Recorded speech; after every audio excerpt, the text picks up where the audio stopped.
Bismillahirrahmanirrahim. Oke, kita ketemu kembali di video kedua pada pembelajaran ini. Kalau sebelumnya kita sudah membahas secara teori apa itu konstruktor, apa itu parameter, dan apa itu overloading. Pada video berikut saya akan mencoba menjelaskan praktek daripada ketiga teori ini dengan menggunakan bahasa pemrograman Java pada IntelliJ IDE. Tolong diperhatikan secara praktiknya untuk memahami daripada teori konstruktor, parameter, dan overloading. Langsung saya akan demokan menggunakan bahasa pemrograman Java. Saya membuka IntelliJ IDE, kemudian saya membuat project baru.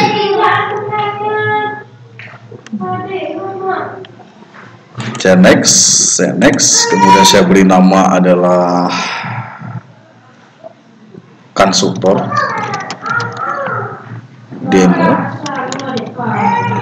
dan saya menyimpannya di dalam demo. Oke, kemudian saya finish. Di sini akan nampak dari project yang telah kita buatkan. Saya klik projectnya. Kemudian di sini karena saya buat kelas baru, saya klik di folder di paket SLC, new Java class.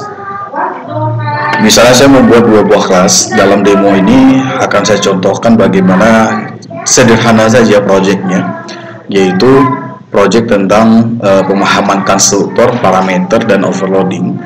Dengan kasusnya adalah penjumlahan dua buah bilangan atau rumus matematika pada sebuah bilangan.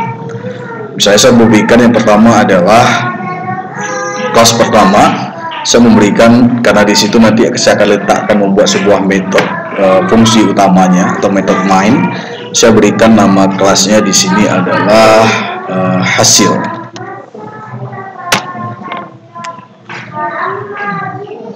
Ini publiknya saya hapus dulu. Oke, kelas hasil saya sudah berikan. Kemudian saya buat sebuah kelas baru dengan nama kelasnya misalnya adalah tambah atau penambahan, rumus penambahan. Jadi saya sudah punya dua buah kelas, ada kelas hasil, ada kelas penambahan. Nah, di contoh pertama saya akan mencoba menerapkan demo daripada konstruktor. Pemahaman konstruktor, pemahamannya seperti ini untuk membedakan antara konstruktor dengan yang non konstruktor. Misalnya seperti ini. Misalnya di dalam sebuah kelas penambahan, di situ ada sebuah metode. Nama metodenya misalnya adalah hasil jumlah. Seperti ini. Ini adalah sebuah metode, namanya metode prosedur yang ada di dalam kelas penambahan. Di dalam metode hasil jumlah, saya tampilkan sebuah output sederhana saja. Misalnya adalah ini adalah contoh penjumlahan pada OOP. Ini adalah contoh sederhana. Di dalam metode hasil jumlah saya memberikan sebuah output atau sebuah kalimat, yaitu ini adalah contoh penjumlahan pada OOP. Ketika saya ingin menampilkan output ini, caranya adalah dengan cara saya membuat sebuah metode main atau fungsi metode utama yang nanti akan saya letakkan di dalam kelas hasil. Jadi penambahan di sini hanya biasanya untuk membuat metode, fungsi, dan semuanya di sini letaknya. Sedangkan hasil saya akan jalankan di kelas hasilnya di sini sebagai outputnya. Caranya saya buat metode utama, yaitu public static void main string LGS seperti ini. Maka dia akan langsung muncul ikon ini untuk menjalankan. Kalau seperti biasanya saya menjalankan untuk bisa menampilkan output ini adalah dengan cara yang pertama adalah kelas penambahan ini saya jadikan sebagai objek di dalam kelas hasil. Caranya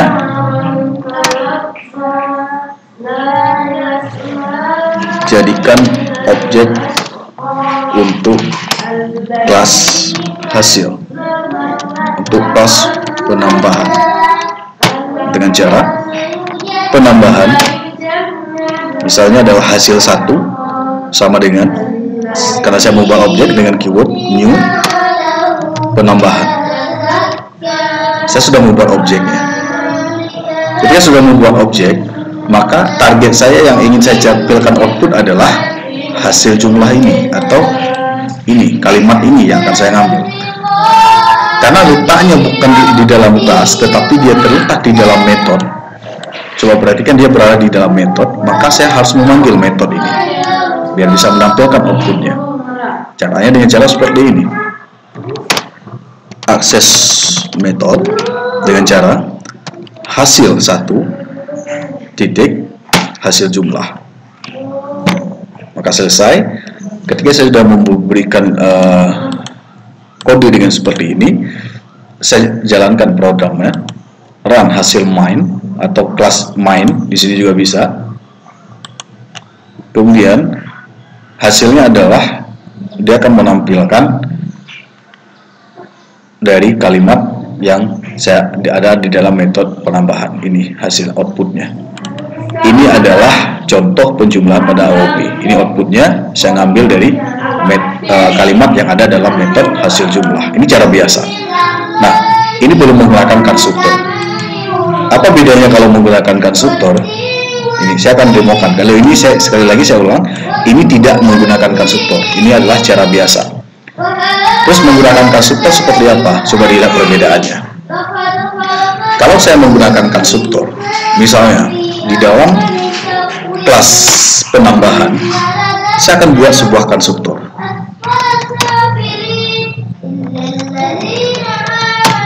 Buat konstruktor. Secara teori dikatakan, bagaimana cara membuat konstruktor? Konstruktor dia sebuah metode yang harus sama nama dengan nama kelasnya. Berarti nama kelasnya adalah penambahan. Berarti namanya adalah penambahan seperti ini. Saya berikan tanda kurung seperti ini. Saya buka kurung berawal, maka saya enter. Jadilah konstruktornya. Ini yang disebut dengan konstruktor. Artinya, ketika di sini sudah ada sebuah metode yang mempunyai nama yang sama dengan nama kelas, berarti dia disebut konstruktor. Ini konstruktornya udah jadi. Gampang kan? Mudah sekali. Saya sudah membuat konstruktornya. Dia tidak boleh menggunakan void. Kalau kita gunakan void, maka dia bukan konstruktor, dia metode. Nih konstruktor. Nah, sekarang lihat perbedaannya. Ketika di dalam kelas penambahan sudah ada konstruktor, maka secara teori dikatakan ketika konstruktor dieksekusi atau otomatis dia secara dieksekusi ketika dibuat sebuah objek, maka dia otomatis langsung dijalankan. Itu teori. Demonya seperti ini. Ketika di dalam kelas penambahan ada konstruktor yang saya buat, maka ketika saya ingin mencetak ini output, saya cukup memanggil metodenya ini ke dalam konstruktor. Caranya seperti ini. Panggil metode. Saya tinggal panggil hasil jumlah. Nah, hasil jumlah ini adalah metode prosedur yang ada dalam kelas 2 sendiri. Ketika ini sudah ada di dalam kelas dia sendiri, bahwa di dalam kelas penambahan sudah ada yang namanya konstruktor, maka ketika saya ingin mengambil nilai daripada ini, yang kalimat ini, di dalam kelas hasil, saya cukup memanggilnya menjadikan objeknya saja. Penambahan hasil 1, saya cukup memanggil objeknya saja, tidak perlu saya panggil metodenya lagi. Contohnya seperti ini saya matikan, saya hapus. Nih, jadi ketika misalnya nanti ini, karena di dalam kelas penambahan sudah ada konstruktornya, saya tidak perlu memanggil lagi metodenya seperti itu. Cukup saya jadikan objek saja dia di dalam kelas hasil. Maka saya jalankan, coba lihat hasilnya. RAM, outputnya juga akan sama. Outputnya juga sama. Ini adalah contoh penjumlahan pada AOP. Artinya, ketika saya di dalam konstruktor, di dalam kelas penambahan ada konstruktor, maka saya tidak perlu memanggil lagi metode di dalam kelas hasil. Cukup saya memanggil metodenya di dalam konstruktor yang ada dalam kelas tersebut. Ini maksudnya pemahaman dari konstruktor. Ini beda. Coba misalnya saya contohkan satu lagi, ada metode kedua. Metode misalnya integer penjumlahan. Bisa seperti ini. Integer penjumlahan misalnya ada variabel A dan B dan C. Saya seperti ini. Kemudian saya return C. Nilai C saya kembalikan.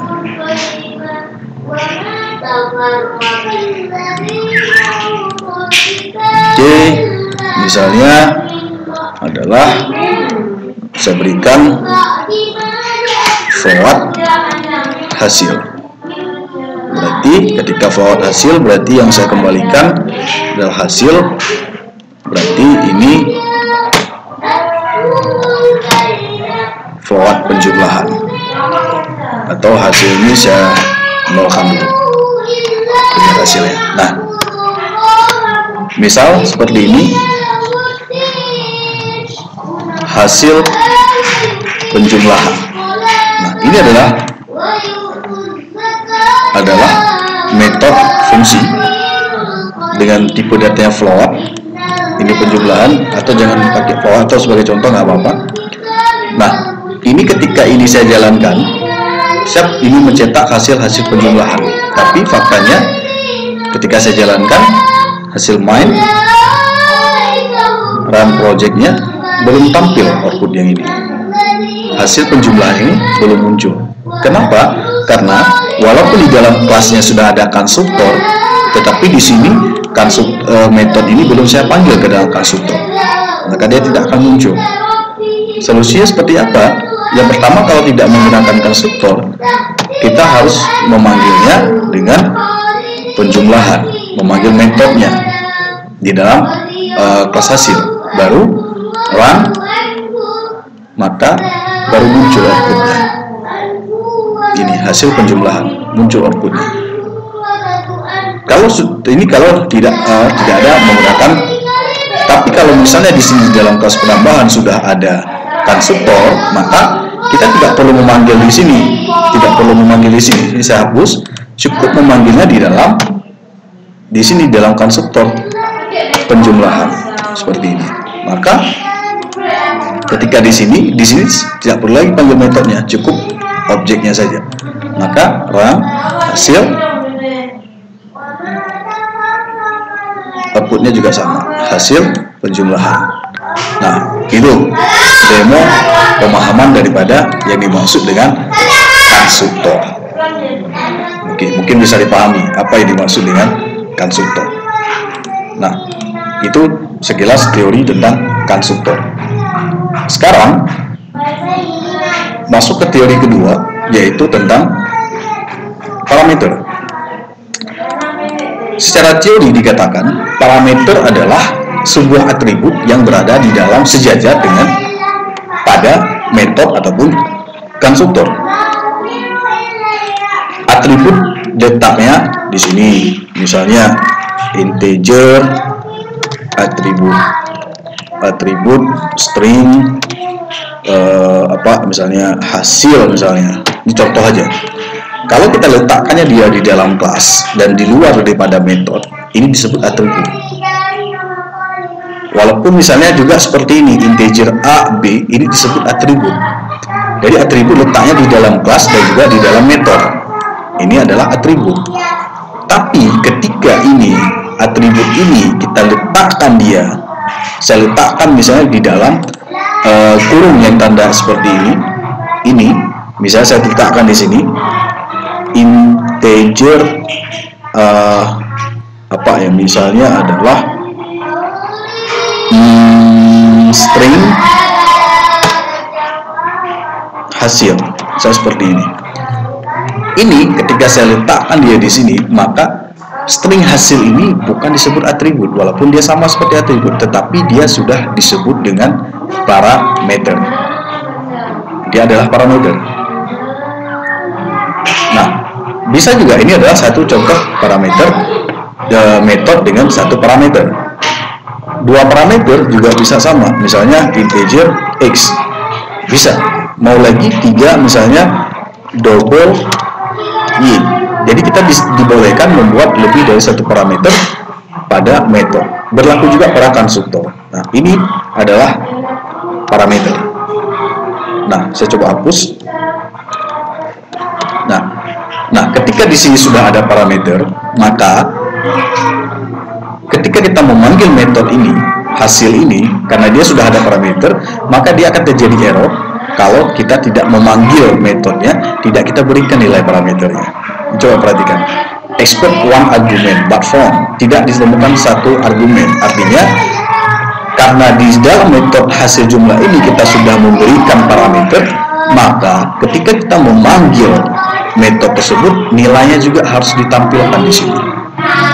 Contohnya misalnya seperti ini masih error, create method remove one parameter. Artinya kita diharuskan untuk memberikan parameternya di dalam kurung di sini. Itu pemanggilannya. Caranya saya seperti ini. Saya matikan ini sistem out PLN ini, atau misalnya seperti ini.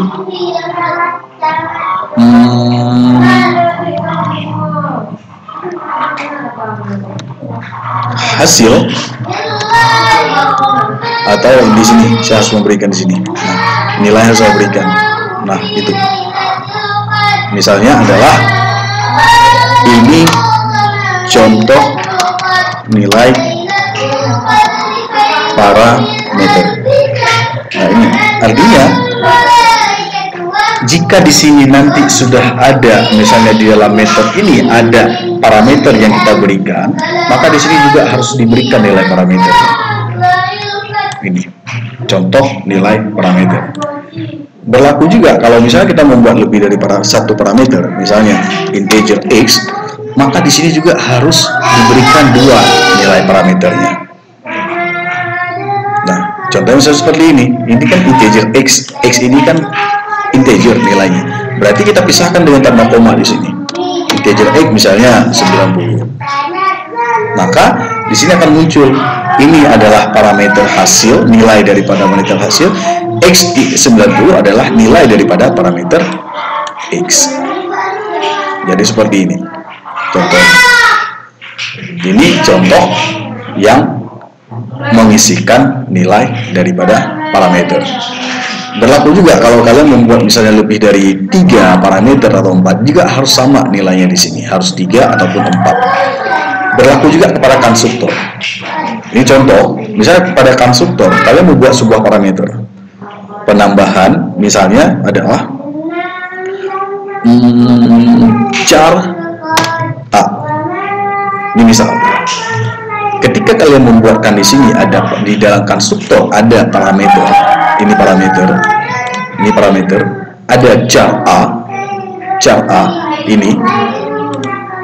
Jadi ketika kita memanggil konstruktor ini menjadikan objek di dalam kelas hasil, maka dia coba lihat error, ini terjadi error. Ada error yang terjadi, realize problem, ini error. Jadi di sini ketika kita memanggil kelasnya menjadikan objek di kelas hasil, kita juga harus memberikan nilai parameternya di sini di dalam kelas tersebut. Kenapa? Karena di dalam konstruktornya ada parameternya. Ini caranya bagaimana? Caranya ya, karena dia misalnya kita lihat nilainya apa, tergantung tipe datanya di sini apa. Karena dia char karakter, berarti tanda kutip 1, berarti misalnya misalnya karena satu karakter misalnya y, maka errornya akan hilang. Ini contoh. Berlaku juga kalau misalnya string x. Nah, ini kan 2 parameter. Ini huruf kecil, huruf besar, beda. Seperti ini. String x. Karena dia ada 2, berarti di sini juga harus diberikan 2 buah nilai parameternya. Misalnya karena dia string, misalnya coba, maka errornya akan hilang. Nah, ini adalah contoh parameter.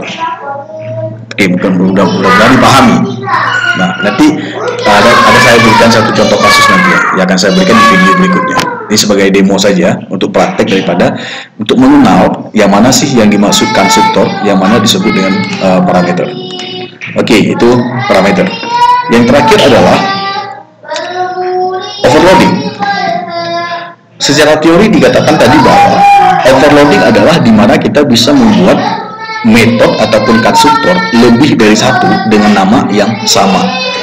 Pertama, tapi dengan satu syarat adalah harus punya nilai parameter, jumlah parameter yang berbeda, ataupun jumlah parameternya sama tetapi tipe datanya berbeda. Prakteknya seperti ini. Praktek pertama adalah untuk konstruktor. Ini karena konstruktor harus sama dengan nama kelasnya. Coba kita buatkan sebuah konstruktor baru dengan nama kelasnya sama. Penambahan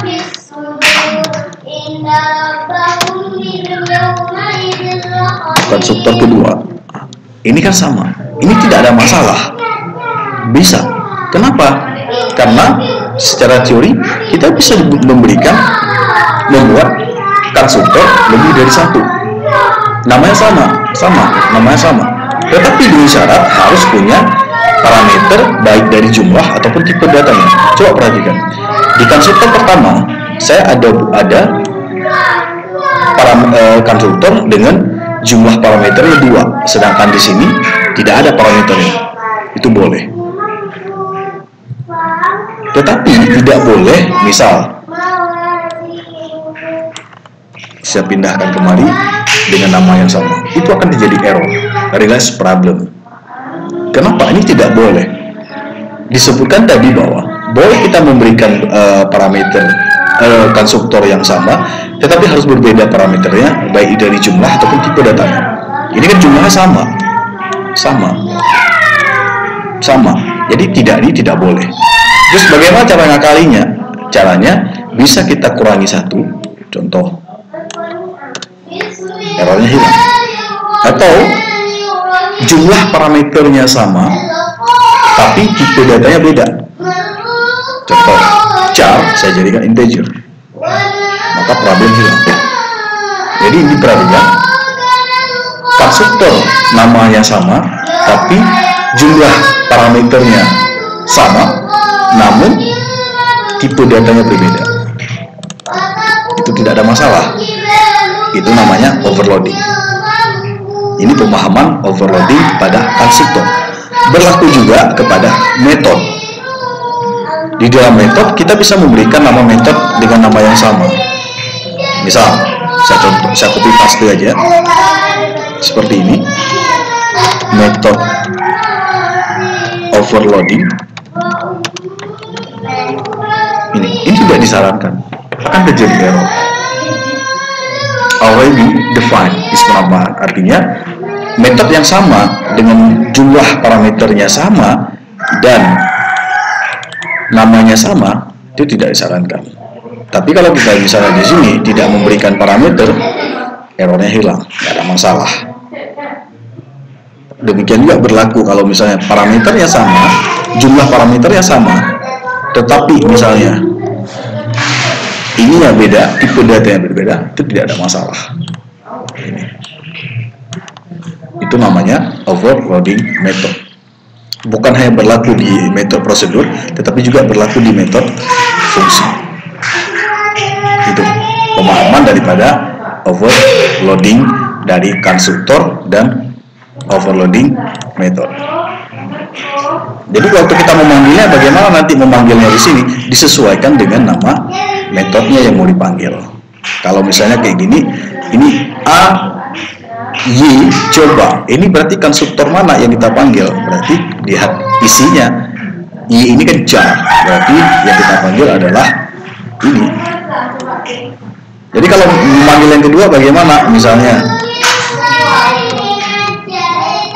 ini penambahan hasil satu, misalnya karena kita mau manggil parameter kedua ini integer A, berarti karena dia nilainya integer, bisa dicoba berikan di sini misalnya 10.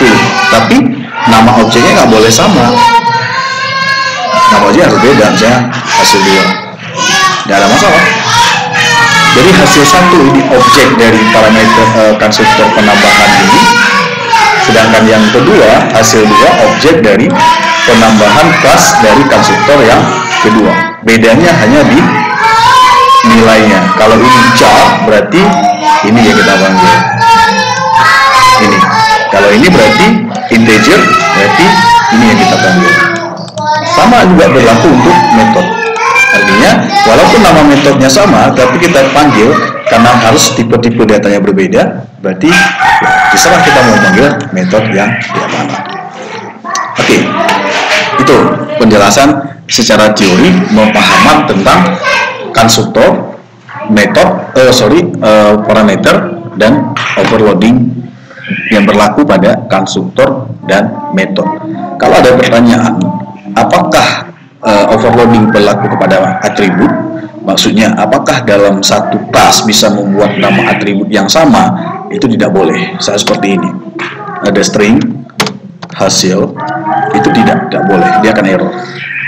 Overloading tidak berlaku kepada atribut. Kenapa? Karena kan dia tidak ada, bukan metode, tidak ada parameternya.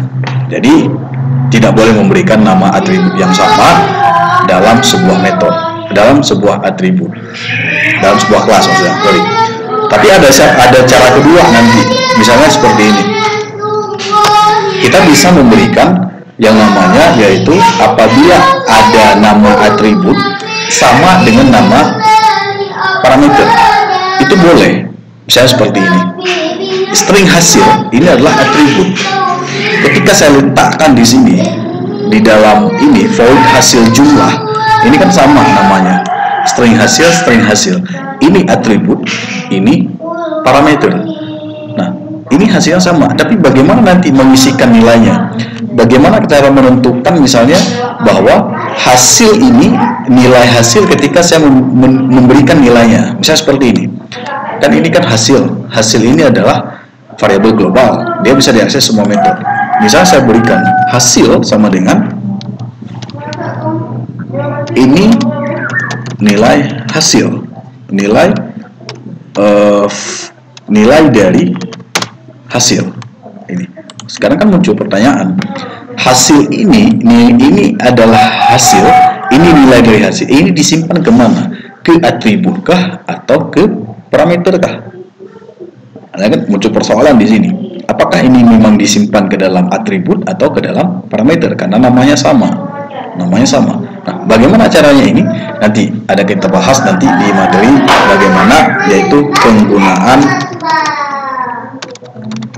kata kunci yang disebut dengan this. Nanti kita bahas bagaimana untuk mengakali dengan apabila ada atribut yang sama dengan nama yang sama dengan parameter. Oke, nanti kita bahas di video-video selanjutnya yang berkenaan dengan persoalan yang ini. Oke, mudah-mudahan dipahami demo daripada konstruktor, metode, overloading, dan parameter.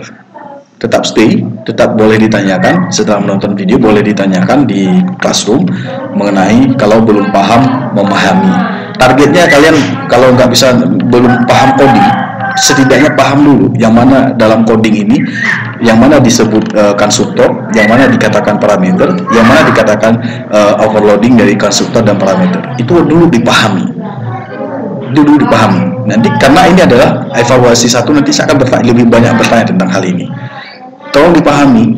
Ketika saya ada kode-kode seperti ini, kira-kira yang mana dikatakan konstruktor, yang mana dikatakan atribut, yang mana dikatakan overloading, itu harus paham, betul-betul dipahami. Karena ini sudah dipahami, nanti di materi-materi selanjutnya Anda tidak akan susah. Oke, mudah-mudahan berguna. Nanti kita tambahkan di materi selanjutnya, yaitu berkenaan dengan access modifier, untuk menjelaskan kira-kira apa maksud dari public, kemudian kalau misalnya seperti ini, public ini apa, nanti akan di materi selanjutnya. Demikian, terima kasih. Kita ketemu kembali di seri video selanjutnya.